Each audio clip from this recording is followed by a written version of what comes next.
काल बीडमध्ये मनोज जरांगे यांची शांतता रॅली पोहोचली होती आणि तिथे पत्रकाराशी बोलताना चक्क त्यांनी शरदचंद्र पवार पक्ष गटाचे खासदार अमोल कोल्हे आणि बजरंग सोनवणे यांच्यावर पण टीका केलेली आहे. कारण आपल्याला पण माहित आहे की बजरंग सोनवणे यांनी अनेक वेळेस मीडियामध्ये स्टेटमेंट दिलेलं आहे की मी फक्त मनोज जरांगे दादामुळेच निवडून आलेलो आहे, मला त्यांचा आशीर्वाद लाभलेला आहे. तर मग अशातच मनोज जरांगे यांनी त्यांच्यावरच का टीका केली हेच बघूया.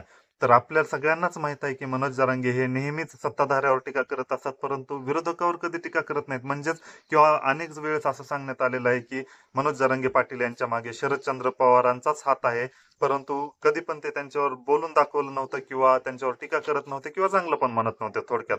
परंतु काल पहिल्यांदाच त्यांनी शरदचंद्र पवार पक्ष गटाचे खासदार यांच्यावर टीका केलेली आहे, अमोल कोल्हे आणि बजरंग सोनवणे यांच्यावर पण. तर नक्की त्याचं झालं असं, संसदेमध्ये बोलताना अमोल कोल्हे यांनी असं सांगितलं की जातनिहाय जनगणना व्हायला पाहिजे, म्हणजेच जातीनुसार जनगणना व्हायला पाहिजे आणि त्यानुसारच आरक्षण द्यायला पाहिजे आणि मराठा समाजाला इतर कोणत्याही घटकाला धक्का न लागता वेगळं असं आरक्षण द्यायला पाहिजे, अशा प्रकारचा मुद्दा संसदेमध्ये अमोल कोल्हे यांनी मांडला होता. आणि हा मुद्दा ऐकल्यानंतर बजरंग सोनवणे यांनी बाक वाजवले होते, म्हणजे ठीक आहे माझा सपोर्ट आहे अशा प्रकारचं वर्तणूक केली होती.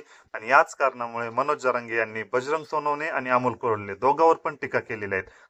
तर मनोज जरांगे नक्की काय म्हटले की मनोज जरांगे असं म्हटले की आमच्याकडे पण काही अतृप्त आत्मे आहेत जे समन्वयक आणि अभ्यासक म्हणून काम करत असतात, परंतु निवडून आल्यानंतर त्यांची जात जागी होते आणि ते स्वतःच्या जातीला विरोध करत असतात. ह्यांना मराठ्याची मतं तर गोड लागतात, मराठ्याच्या मतावर निवडून यायचं असतं, परंतु मराठ्यांना आरक्षण द्यायचं आलं की हे मागे हटतात किंवा विरोध करत असतात, अशा प्रकारची टीका मनोज जरांगे यांनी केली. आणि तसेच त्यांनी एक इशारा पण दिला. इशारा काय दिला की जे खासदार निवडून आले त्यांनी असं समजू नये की आता मी 5 वर्ष निवडून आलेलो आहे, माझं कोणीच काही नाही करणार.